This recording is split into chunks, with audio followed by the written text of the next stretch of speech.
wij hebben hier een soort van dyslexie-test. Je mag kerst dwan alsof je dyslexie hebt. Oké, wat ik dus weten wil, klopt is de simulator. Moet ik dit nou voorlezen?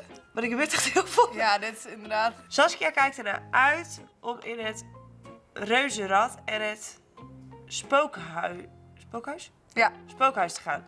Het spreekt alle kanten op. Ingrid woordenbrei. Waar wil Saskia graag in? En dit is dus wat ik vroeger hier. Ik weet dus dat het het reuzenrad is, maar ik heb me gewoon net meer herinnering.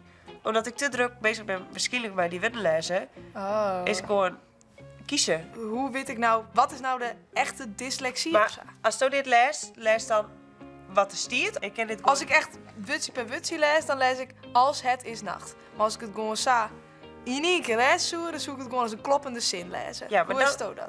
dat ken ik dus net. Oké, dus de kerst wel echt op het internet en mooi bepaalde testjes ervaren hoe het is om dyslexie te hebben.